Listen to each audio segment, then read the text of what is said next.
Saudara, dalam masa pandemi ini, terlebih-lebih di hari-hari ini, kita sering sekali mendengar berita yang kurang menggembirakan. Ada begitu banyak orang yang sakit, ada begitu banyak kematian yang mungkin merenggut salah satu dari keluarga atau sanak saudara atau sahabat-sahabat kita. Kita seperti hidup dalam situasi perang saat ini.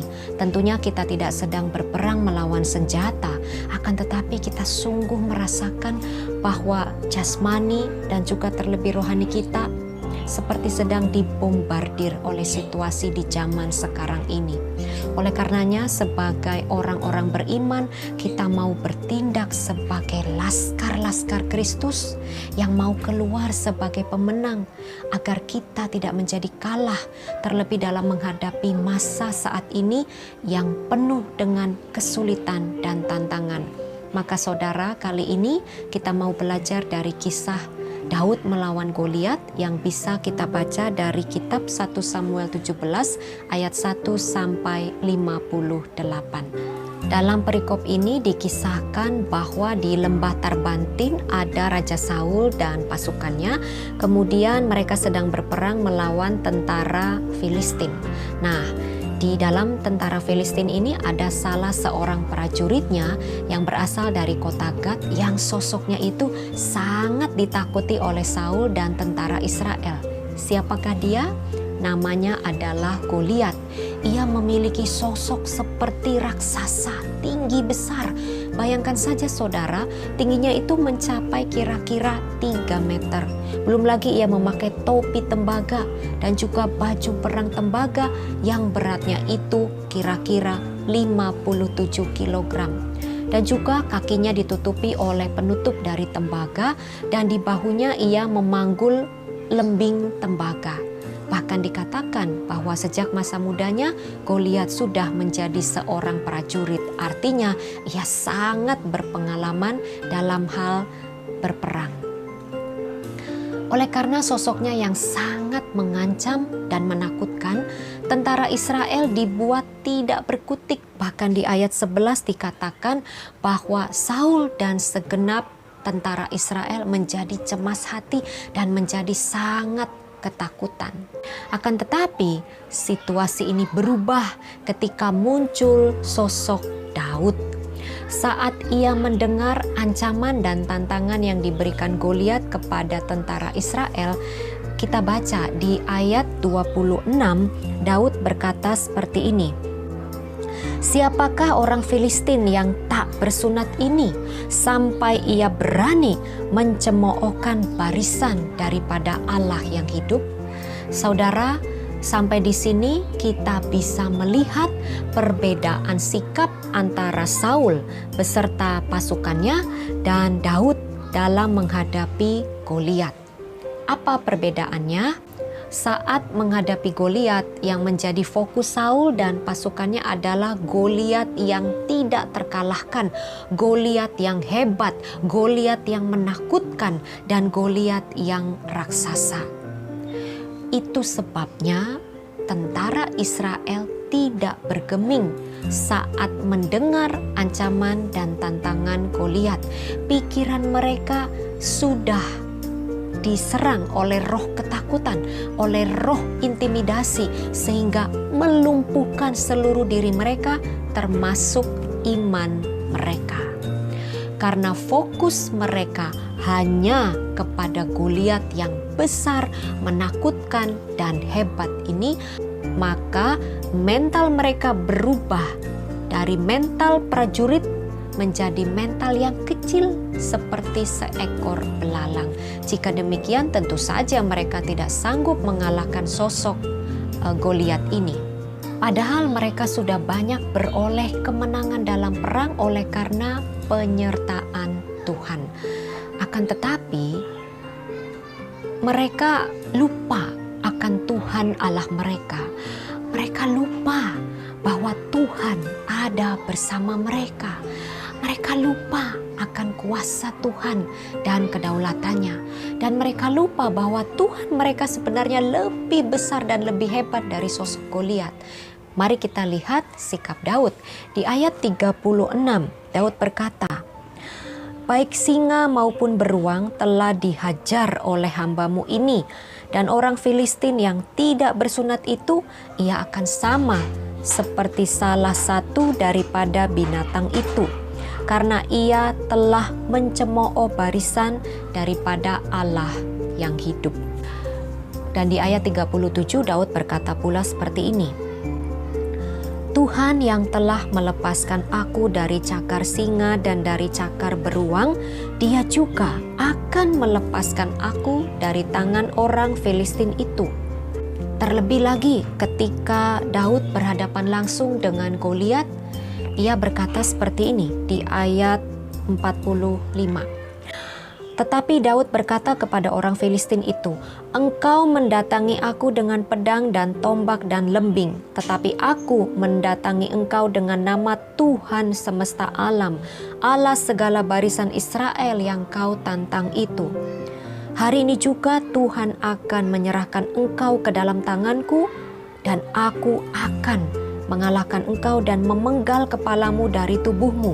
Hari ini juga aku akan memberikan mayatmu dan mayat tentara orang Filistin kepada burung-burung di udara dan kepada binatang-binatang liar, supaya seluruh bumi tahu bahwa Israel mempunyai Allah.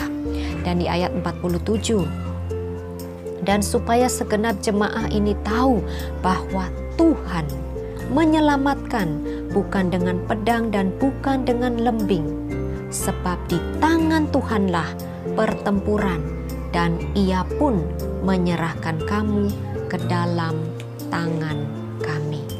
Saudara, dari perkataan dan sikap Daud ini kita bisa lihat bahwa sedari awal saat menghadapi Goliat, Daud selalu membawa nama Tuhan. Ia selalu menyertakan Tuhan. Ia selalu memperkatakan Tuhan. Dan Daud percaya akan kekuatan Tuhan. Ia sungguh-sungguh mengandalkan Tuhan saja. Oleh karena iman, roh, dan karakter Daud yang luar biasa ini, ia dapat mengalahkan Goliat. Saudara, apa Goliat-Goliat dalam kehidupan saudara yang menyebabkan cemas hati dan ketakutan? Dalam masa pandemi ini bisa jadi takut kehilangan pekerjaan, tidak punya cukup uang untuk menghidupi keluarga, kematian yang merenggut orang-orang yang saudara kasihi, atau hutang yang bertumpuk, bisnis yang kurang baik, atau sakit penyakit, dan lain sebagainya. Lalu bagaimana sikap kita dalam menghadapi Goliat-Goliat ini? Apakah kita begitu takut sampai tidak bisa lagi mengarahkan hati kepada Tuhan? Apakah semuanya itu sangat membuat hati cemas sehingga kita menjadi tawar hati akan kuasa dan kedaulatan Tuhan? Pilihan ada pada kita. Saudara akan letakkan fokus dan perhatian di mana? Di tangan Goliat atau di tangan Allah yang hidup? Saat kita bersikap seperti pasukan Raja Saul, diri kita akan menjadi lumpuh, sebab kita izinkan segala Goliat dalam hidup kita menjadi fokus. Ini artinya kita menganggap semua masalah dan beban hidup kita itu sangat besar, sehingga tidak ada jalan keluar dan tidak dapat diselesaikan. Jika fokusnya sudah demikian, semuanya itu akan menyerang pikiran, iman, hati, dan jiwa kita, sehingga kita menjadi takut, cemas, khawatir, dan tidak berdaya. Akibatnya, kita lupa pada Tuhan dan kuasanya, kedaulatannya, mukjizatnya. Namun saat fokus kita berubah, tidak lagi tertuju pada Goliat-Goliat ini, saat kita tidak berpikir bahwa Goliat itu lebih hebat dan menakutkan, maka kemenangan pasti akan terjadi sebab kita mau mengarahkan hati dan pikiran serta pandangan kita hanya kepada Tuhan.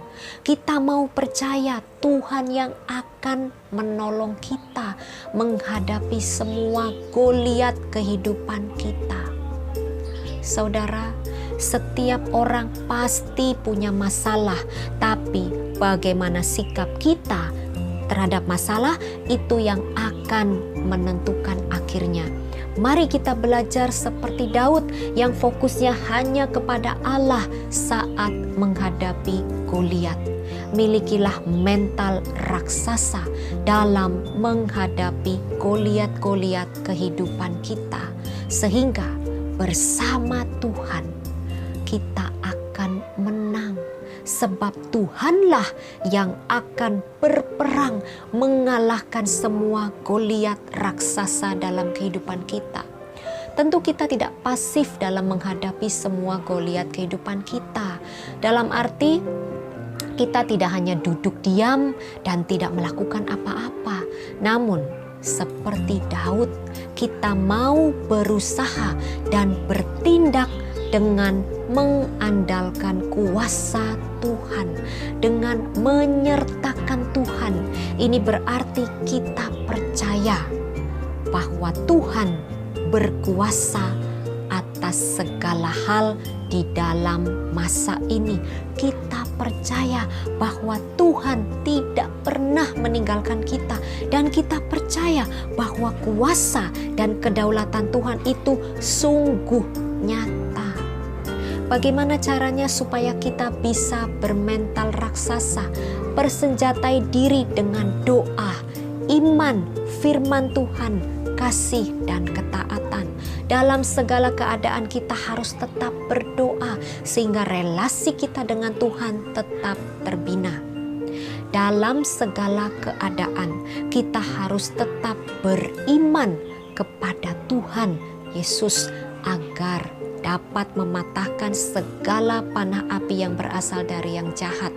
Dalam segala keadaan kita harus terus memperkatakan akan kebenaran firman Tuhan agar kita beroleh janji-janji Tuhan. Dalam segala keadaan kita harus bertindak dengan penuh kasih kepada sesama sebagai wujud akan rasa kasih kita kepada Tuhan. Dan dalam segala keadaan kita harus hidup di dalam ketaatan seturut dan sekehendak firman Tuhan. Saudara, jika kita bisa terus konsisten dan mau berkomitmen, percayalah bahwa Tuhan yang akan segera menolong segala kesesakan kita. Tuhan yang akan berperang mengalahkan segala Goliat kehidupan kita, karena Ia Allah yang hidup, Allah yang berdaulat dan berkuasa. Maukah saudara percaya akan hal ini? Semoga Tuhan Yesus memberkati kita semua. Amin.